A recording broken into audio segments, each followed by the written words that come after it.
have like, let's say 90 comments saying, oh my God, you look so young, you're 16, you're 20. And then you see like 4 people say, oh, Abrewa, oh, this. It's because they are frustrated because they wish you were their age or they wish you were their level because they would love to date you. But it's fine. So sometimes I'll be like, oh, may you die young and strong since you hate aging so much. Like I want you to die be happy. Young and strong. I want you to be happy and get what you really you really want.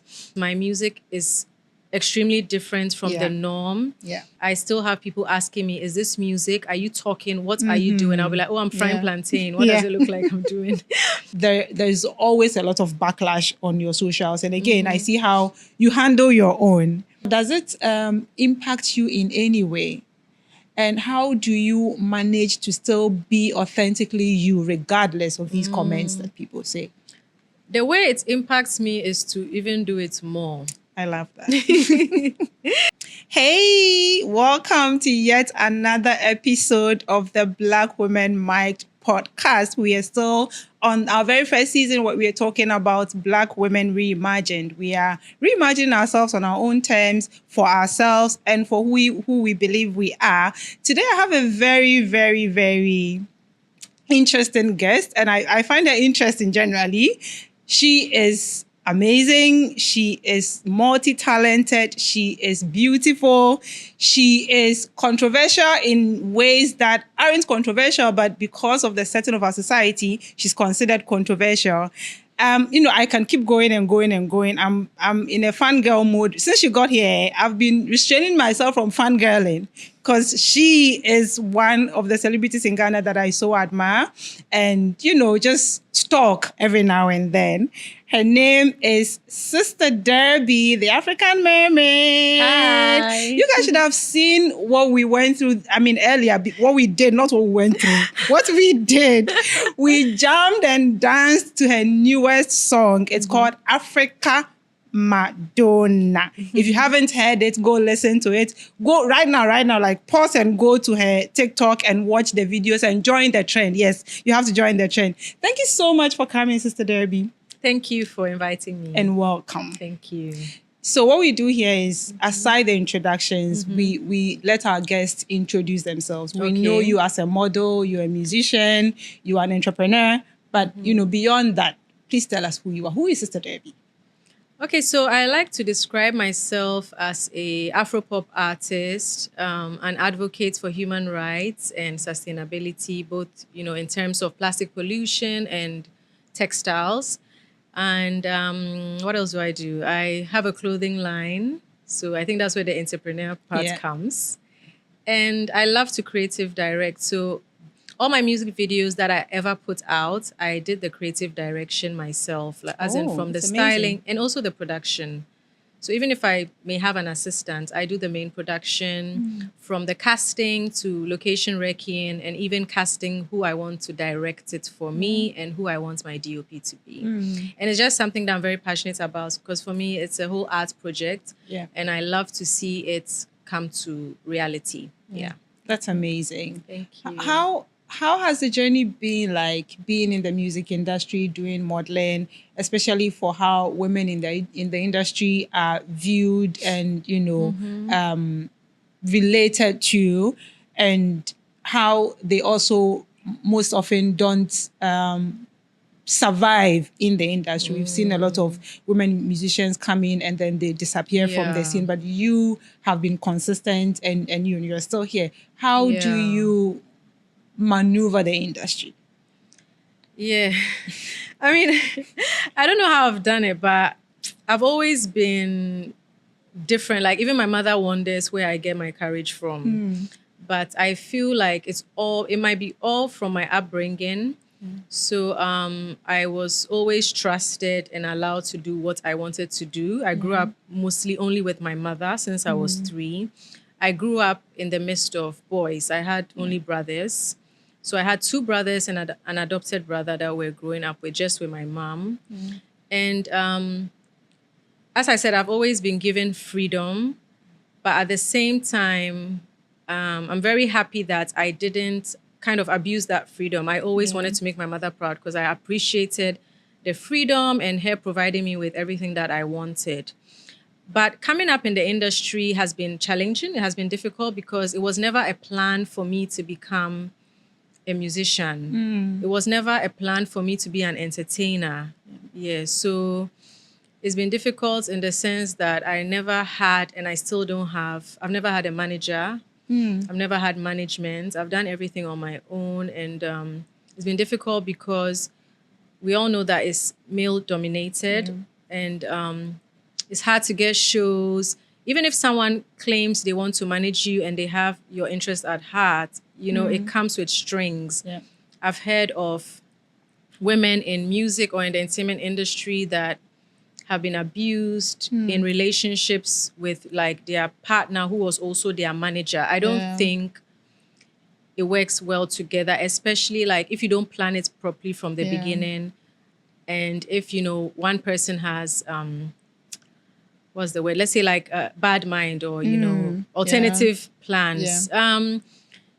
It is difficult. It has been challenging, especially for me because my music is extremely different from the norm. Yeah. I still have people trolling me. I still have people criticizing. I still have people asking me, is this music? Are you talking? What are you doing? I'll be like, oh, I'm frying plantain. What does it look like I'm doing? Or they'll be like, hey, is this music? What kind of music is this? And I'll be like, this is not Celine Dion's page. Like, if you want Celine Dion's page, go to Celine Dion's page. Yeah. So it's been challenging, but I have never listened to that kind of criticism because I know that it's difficult for people to accept my music. Most, not all, because you can't, it's difficult to compare it to any existing music, especially even from the West. And it's challenging, but as I said, I've been consistent because I believe in being authentic and original. Like I can't start singing with an American accent because that's not me. I wouldn't even know how to do it. Yeah. Even if I tried some parts, you hear the banku and fufu flying out or the kinky. Do you get it? So I feel like my come up has been very gradual. Yeah. And it's been consistent, I think, and I believe so. It has been. Yeah. So that gives me hope that I just have to continue and that maybe my global recognition one day would be after a gradual process. Like it's not just going to be bam because it's been very gradual. I've done different kinds of jobs in this world that most people don't know about. Like I've sold perfume in the UK in Boots, a department store, which is like a pharmacy. Yeah. I have worked as a junior graphic designer at Financial Times in the UK. I've had an internship at a graphic design company that was existing before called Lintas. Yeah. So you are inherently a creative, it seems. I am or I'm not? Yeah. No, you are. Imagine you said I'm not. I'm like, hey, what is happening? How dare I? No, I'm joking. No, I mean, ever since I was little, I loved painting, dancing, and entertaining. Yeah. So as a child, I would form groups with my best friends in class since I was like 7. Oh, so we could have gotten a girl band. Yeah, I used to have girl band, but that was in school. But that was just for fun. I was born in the 80s. It's not too late. I was born in the 80s. So that time it was just a hobby. Yeah. It's passion, especially when you are coming from a part of the world. Like your parents is not going to allow you to become. Yeah. You are going to continue to do what? Did you get it? So I've always loved entertainment, but it was always just a hobby for me. So even after school, I'll beg my mom to let the driver go and drop me at National Theatre. Yeah. To go and learn how to model. They used to teach modeling there. And when I used to go there, I entered a group. I had my own group with my girls, but we would perform at shows at National Theatre called Fun World. Oh, yeah. You heard of Fun those, Kid Affairs. So I used to perform at all those places for fun. I just love doing it. But as I said, going to do a deep dive. It was not like anyone was training me to become an entertainer, like the way Beyonce's parents trained. They were prepared. No, it was just me going like extracurricular activities. Yeah. And then I also used to dance for the Golden Tulip Hotel, which is now Lancaster. They used to have a dance group called Butterfly 7, and I was one of the members. I was just a child, like 11 or 12. So whenever they would do their fashion shows, we would do like the musical interlude. So we would dance, choreography. Yeah. And then what else? I took part in also another show called Recognize at the National Theatre. that was mostly students from senior high school. And I just kept doing that. At one point, I was in the choir at my school. Oh. Yeah, Christ Again. What have you not done? A lot. No, there's a lot. I haven't been. And then I had, I went to uni. I did my first degree in publishing. Yeah. Before that, I went to Wesley Girls High School. So even though I was a science student there, I founded the arts club. Yeah, I found it impressive. Eh. Yeah, like I mean, usually the science students are in the science class because I always loved art, but so I studied. I was a full science student. My favorite subject was biology because I love animals. Yeah, but and I was never made a prefect. I was never made a prefect, and in Wesley Girls they used to choose prefects based on your grades. You had to be like a straight A student. But also in my class, I would usually be elected as entertainment rep. So I would most of the time do the choreographies if we're going to do like a dance. And I would do the posters for entertainment nights with like paint, acrylic, and whatever, even though I was not in the arts class. So it's something that I've always loved and enjoyed doing. So after my first degree, second degree, which was also in publishing, during that time, like anytime I had free time, I would support a friend that was like an upcoming fashion designer. Yeah. My second degree was in the UK. So Ghanaians who were living there, who were doing fashion design and stuff, like, my cousin is a designer. Debbie, can you please model for her? So I was just always doing that kind of stuff. Yeah. So when I moved back to Ghana, January 2010, because I couldn't get a job in publishing in the UK, it's very difficult. Like if they are going to employ someone, it will be a white British first off. Like the publishing industry there is predominantly white. Yeah. So it's very difficult. Like, first of all, you're not white, you're not British. And then look at my two countries, Ghana, Romania. Wahala. So before they'll get to you, it's far. Even if you get like a lower editor position, you make tea before you do any work. You'll be making tea. Office help. Yes, exactly. So I moved back to Ghana. While I was here, luckily I had a skill which was using software to do graphic design. Okay. So Adobe Illustrator, Photoshop. So I used to do part-time work. Even when I was still in uni in London, I would do business cards for people, like my mom's friends who are into corporate work. I would do pamphlets, booklets. I would design and create and send it for printing because that's what I studied in school, right? So while I was back in Ghana doing that, looking for a job in publishing or in media and communication, but when I say that, the corporate side, what happened was I got called for an interview just to talk about me moving back to Ghana. Yeah. The show was on eGhana and it was to encourage people to come back home and do something in their country or bring whatever they've learned back home. So when I was interviewed, I talked about my paintings, my fashion design, my graphic design. And I think the way I was talking or presenting, they now recruited me to work as a TV presenter. And I really didn't want to, but I was convinced. And that is how I ended up in front of the screen. So the presenting led to me trying out music, led to me trying out acting, and the rest is history. Yeah. The rest is what we know as Sister Debbie. Yes. Your profile is impressive. When every time a song of yours come out, I know it's going to be interesting. People are going to talk, but they are still not going to be able to deny the fact that it's an interesting song. How did you come by? Is it a genre on its own? Or I don't know which category. I mean, it can be Afrobeat, right? But as you mentioned, it's unique in the sound and the way you sing even. How did you conclude on this style of singing? So the style is basically sticking to my Ghanaian accent intonation. So basically the way I would speak as a Ghanaian, that's how I would sing. Because when you change the intonation, then it now sounds American. Yeah. And then you can't want to compete in the global world and sound American, right? That's right? Now, the thing about my music that confuses people or makes them criticize it sometimes, I believe, is the fact that I have a certain look. And with this look, people expect certain kind of music. Yeah. They expect very lovey-dovey, all about love, girly, Yeah. sexy, all that. I mean, it can be done, but I can't do it the American way because I'm not American. Yeah, And I'm not going to right. fake to be American Yeah. because eventually I want to, not eventually, but the aim is to be global and Yeah. you can't be also sounding like them. Yeah. What makes you stand That one, out? exactly. Like show that you are from Ghana, this is your Yeah. roots and stuff like that. Yeah. So,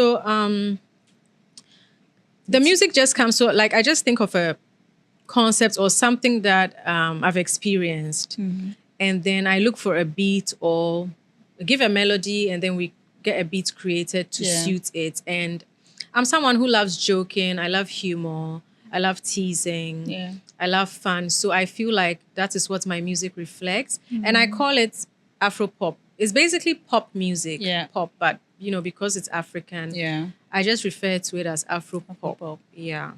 Awesome.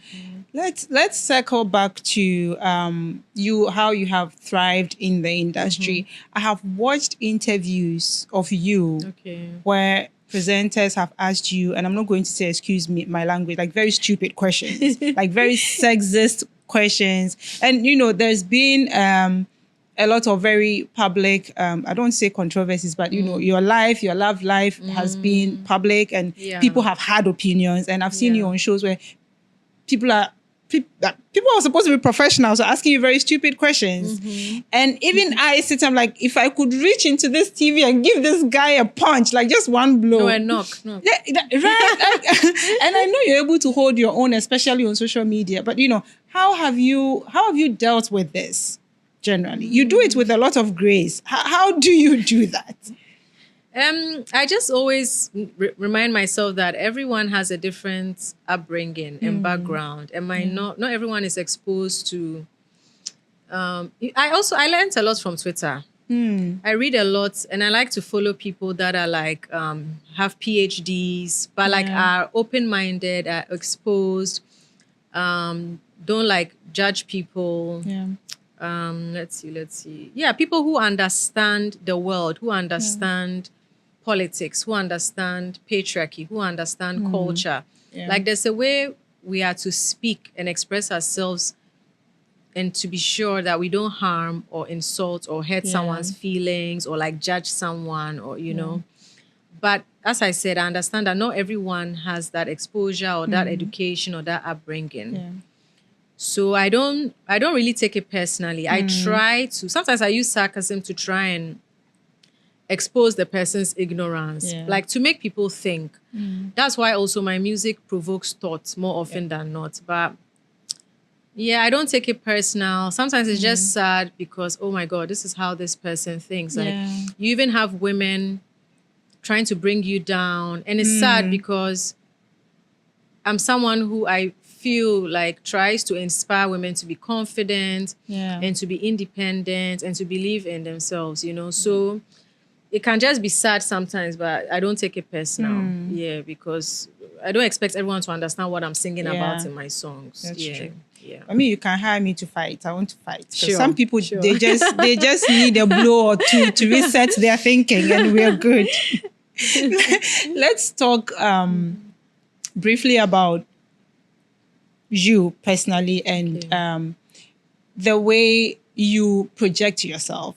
In this season, we are talking a lot about us reimagining ourselves on our own terms. Okay. And you are one of the public figures in Ghana who are authentically yourself, not just in your music, but even how you show yourself on your social media. You're posting your bikini pictures. You're posting pictures that ideally, ordinarily, people, the average Ghanaian woman wouldn't post or even like dare to think about posting. And there's always a lot of backlash on your socials. And again, I see how you handle your own, but there is this backlash. What's, be aside or even in consideration of these very silly comments that people make, first of all, does it impact you in any way? And how do you manage to still be authentically you, regardless of these comments that people say? The way it impacts me is to even do it more. I love that. In your face. Yes, no, I mean, I always think before I post.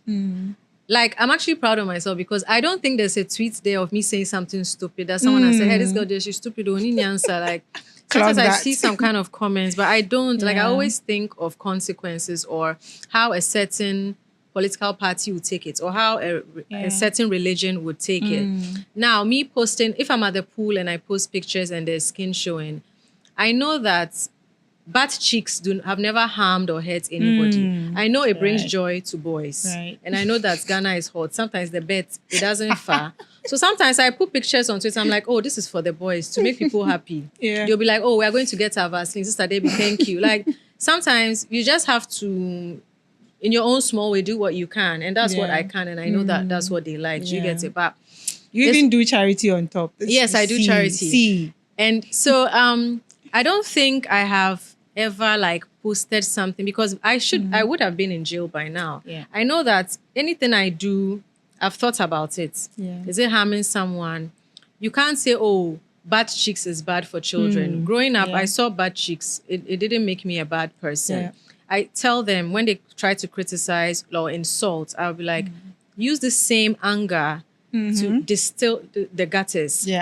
Like, take out the plastic bottles and the trash from the gutters or clear up the rubbish in your room or go and scrub your bathroom. Like, or, clean your surroundings. Don't litter. Like, use that energy to be angry about the litter, the refuse dumps around. So it's not something to be angry about. Are you really angry or are you angry at the fact that you can't control your what's happening down there, So as I said, once it's not harming anyone, I don't think I've done anything bad. I don't like insult or what people or whatever. I don't come out and make videos insulting. No, you are very unproblematic. That is for sure. It's and that's what makes this the way people react to you so interesting to me. Not interesting, like crazy to me, because you're just living your life. You're very unproblematic. You're not saying problematic things. You're just living your life. And all of these people have opinions, which is crazy to me. I mean, it's fine. And I feel like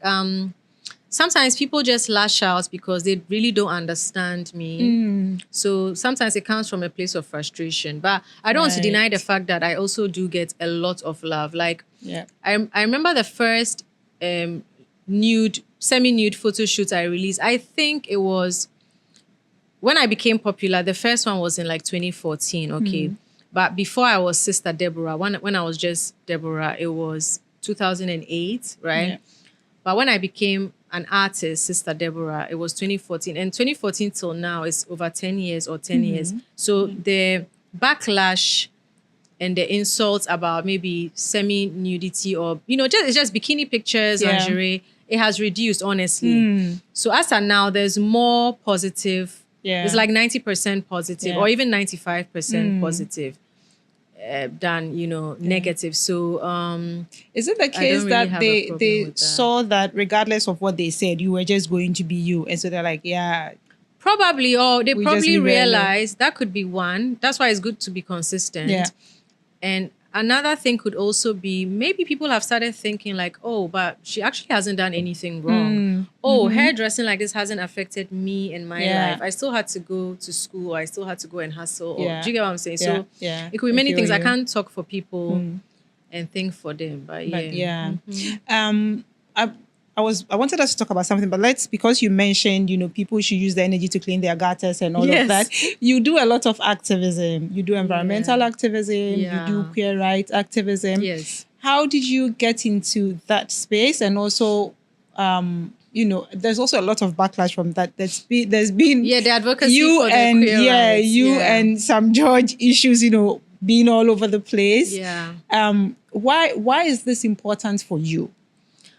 Okay, so the truth of the matter is, like, I don't even call myself an activist, right?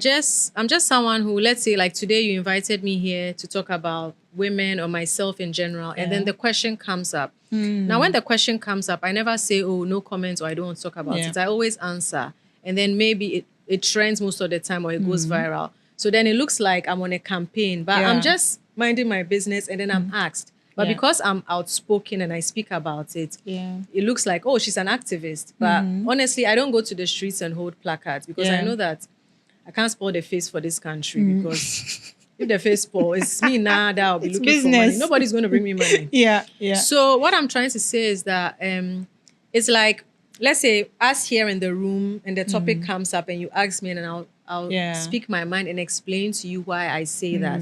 But then there's cameras on and there's the internet. Yeah. But it's not like the man you mentioned who actually went on a campaign, jumping from Yeah. radio station to radio Yeah. station. Yeah. You have to ask yourself, what is his agenda? I don't have an agenda. I haven't gone. I don't even have money to go on a campaign. I've never Yeah. even done media press tour for any of my music or any of my songs. Right. But he has that money even before his party came into power. He had Yeah. that money to do a huge campaign and go from radio station to radio station, TV station, and even spew lies about Yeah. me with no Imagine. evidence. And that's another thing. You hear all these things about me. Some people will believe it, but then you wonder, then how come I'm still free? Because I never said those We things. should start suing people. Yeah, I should. So they mind what actually. they say. I should. That money So- can be used for music videos and stuff. I should. Yeah. So yes. Yeah. So you asked why I'm passionate about Yeah. it. It's just something natural to me, like the environment. I've always loved nature. I told you my favorite subject was biology. Yeah. I love animals. I love nature. My mom grew us up that way. And also when it comes to queer rights, when I was a kid, I didn't understand, homosexuality Yeah. and stuff. I also didn't understand. I was confused because, they teach you certain things in the Bible and they say, Yeah. but as I've grown, I've evolved and I've started to think for myself and question Right. a lot of things. Yeah. I've questioned a lot of things and I've answered them for myself. And I've seen that, a lot of things don't make sense. And queer people exist, whether you like it or not. Yeah. I've come to know that it is not a Western import because we have great grandfathers and grandfathers and, Right. grandmothers who are queer. Also because we had our own language before English Exactly. was brought. Yeah.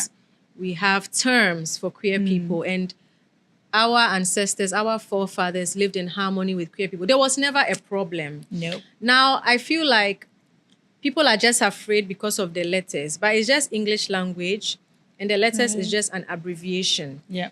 We in Tree or Ga can also form, we can also put the letters together. Yeah. We have Kojo Besia or Bema, so we can have K, we can have O. It's just an abbreviation. Yeah. But people are scared. They think it's an agenda, it's a movement. Yeah. If it's an Demonized it. agenda and it's a movement, in 1845, was there Instagram? Right. Was there like television let's say in Amankwetia that, or Yeah. did a white person come and no. Yeah. We've always had Black queer people. And I strongly believe that every single African, even children, know that queer people exist. Everybody Yeah. knows that it's natural. But because religion puts fear in us, especially Yeah. Christianity, I read something about Islam, and if you read very well about queer people, they accept them, and Islam teaches peace and harmony. So I just feel like it's just fear and what our parents have told us, because our parents too are afraid, and Yeah. they make you think that it's not natural, but it's very Yeah. natural. Even in the animal kingdom, we have Right. like homo animals, Yeah. dogs, lions. Lions. Yeah. There's proof Giraffes. there in National Yeah. Geographic. So everything is Yeah. natural. Even dolphins. Every Yeah. dolphin is bisexual. Yeah. Exactly. So it's nature, but religion has come to control. I also say that this thing that the MP, or what is he now, a minister, The minister, unfortunately. calling it an agenda. He rather has an agenda. Exactly. He rather has an agenda. And when you are like a puppet controlled by far right, the white, very people you racist claim people, brought homosexuality. yeah, exactly. When you are controlled by them, they take a puppet who is Yeah. one of us, who looks like us, Yeah. and uses that puppet to divide us. And Yeah. once you divide, you are able to conquer Absolutely. a certain people. And Yeah. if this puppet doesn't care and they are getting a lot of money, they wouldn't care. That is why their views in 2015 would say that there's nothing wrong with being gay or straight. And then they would change their views Yeah. in Different tune. 2021 and say Yeah. something else. So people need to wake up and realize that our lives are just being played and controlled by politics. And it's just a way to, divide us so that Yeah. there's confusion. We are fighting ourselves while they distract us and Yeah. sell Atewa Forest, Exactly. sell all the gold, etc. So Yeah. basically, that's how I see it, and Yeah. that's what I think it is. Spot on. You're very spot on. You've said everything that needs to be said on that subject. Let's wrap up on this. Okay. When your previous relationship ended, there was a lot of noise, especially public on one. social media. Yes. And a lot of the comments were about, oh yeah, like it's even good that it's over. She's an old lady. Oya brewa. And that's been, and even Oh my even days. sometimes when you post your pictures, I've seen, and I follow you, so I see the kind of comments people like, oh, you are so old, like, and you're not acting your age. Why are you not acting your age, old woman, and all of that? And this feeds into the narrative around women aging. That it's like they've put an expiring date on us. Yes, that when you get to a certain age, you can't even live life anymore. Like, what do you say to that? That is all because of patriarchy, and that's what's ruling the world. Unfortunately, I feel like as a woman or a young girl out there listening or watching, you shouldn't follow that or stick to that. Like, don't let men determine your life and how you live your life. Do what makes you happy. Men also have an expiry date. They do. I thought it was from 40 going, but apparently even from 30, the quality of sperm reduces. So we all have, if it's about expiry date, then we all have expiry date. Listen, if everyone is going to grow if you are blessed and even lucky. Yeah. So growing old, aging is a blessing. It is. Yeah. Some people's lives are cut short at 20 and then we are sad, gone too soon. What a shock. Yeah. So if someone like teases you that you're aging, like tries to use it to mock you, it's sad because it's for them, because it's actually a blessing that you get to grow. So sometimes I'll be like, oh, may you die young and strong since you hate aging so much. Like, I want you to die be happy. Young and strong. I want you to be happy and get what you really you really want. Also, most of the people that call me like old and stuff like that are people that are younger than me. Honestly, most of them are guys that wish they were dating me, and I think it's out of frustration. So I also don't take that personal. Or for a lot of them, you look way.